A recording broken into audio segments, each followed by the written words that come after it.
Alors, pour moi, l'acteur principal de cette question d'orientation, c'est l'élève. C'est l'élève qui est au cœur de son projet, même quand le projet n'est pas encore défini clairement dans sa tête, rien ne peut se faire sans lui, absolument rien.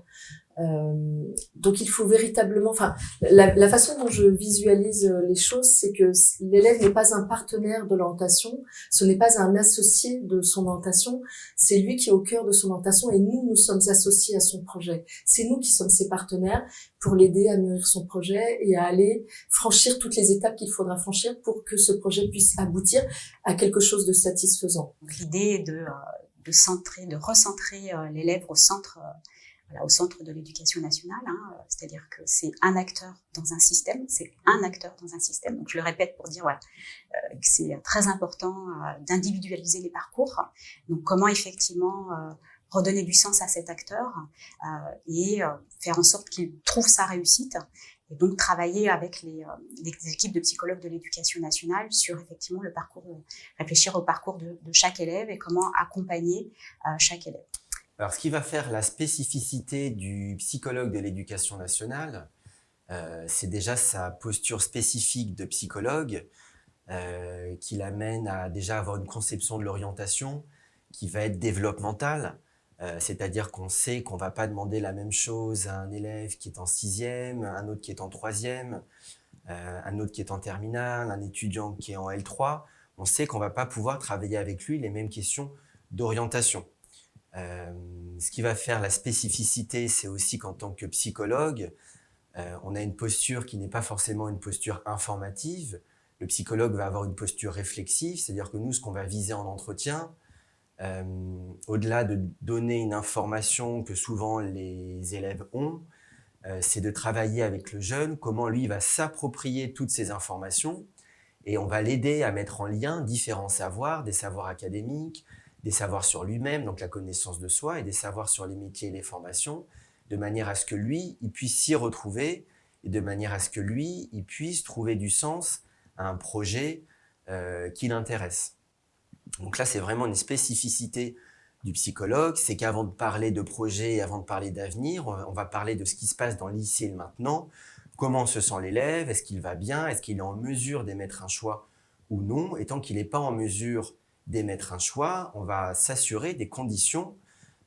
particulières, qu'elles soient les plus satisfaisantes possibles au sein de l'école, pour qu'il puisse à un moment émettre un choix. C'est-à-dire que le professeur principal, pour pouvoir créer un bilan d'élèves, pour pouvoir savoir avoir une connaissance de l'élève, est obligé de s'appuyer sur ses collègues de l'équipe disciplinaire, de façon à construire justement avec l'élève une vision cohérente de celui-ci, qui soit ni faussée par l'ego des uns ou l'ego des autres. Ensuite, le professeur principal doit s'appuyer sur des partenaires qui sont en dehors du domaine pédagogique pour pouvoir mieux guider, accompagner l'élève vers les ressources dont il a besoin. Donc effectivement, le professeur principal va s'appuyer beaucoup sur le psy-EN pour justement réussir à faire formuler par l'élève le parcours qui lui convient et les objectifs qu'il souhaite atteindre. On travaille également avec le professeur principal comme conseiller, notamment auprès des professeurs principaux qui arrivent sur la fonction et qui sont un petit peu dépassés par la question de l'orientation. Ils sont parfois un petit peu anxieux. Et donc, on travaille avec eux, notamment pour déconstruire un petit peu toutes les représentations, les croyances liées à l'orientation.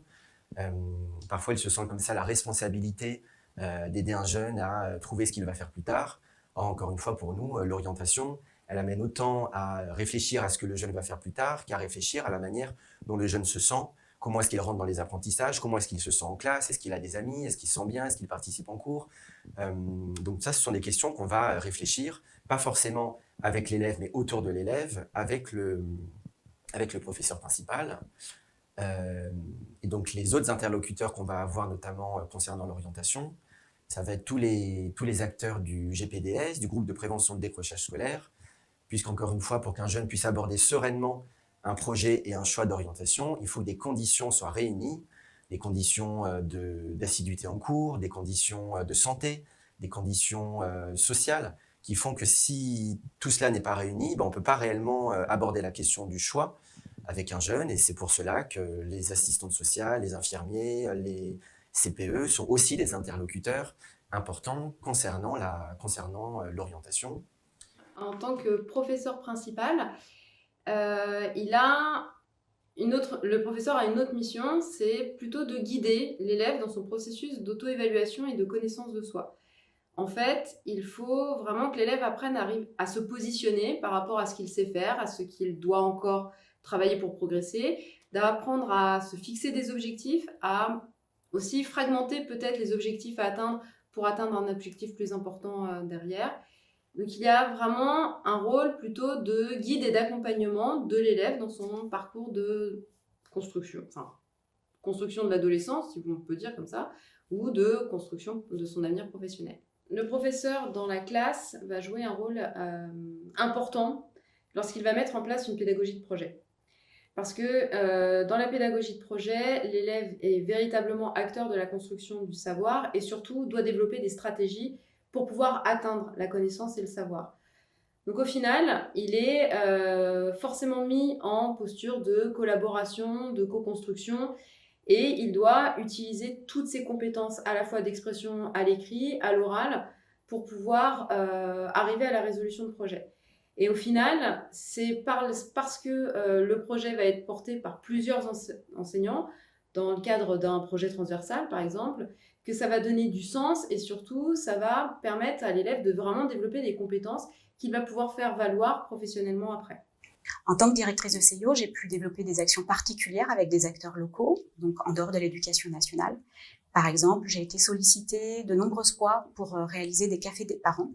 et on a mis en place des thématiques différentes, donc sur le décrochage,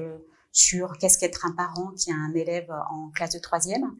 qu'est-ce qu'être un parent qui a un élève en classe de seconde ou de terminale. Et l'idée, c'était effectivement de pouvoir sensibiliser les parents sur leur rôle et sur l'accompagnement important qu'ils peuvent faire au sein avec leur enfant, à la fois sur la connaissance du développement adolescent, sur la période du collège et du lycée, et également sur la spécificité du travail sur l'orientation sur ces tranches d'âge.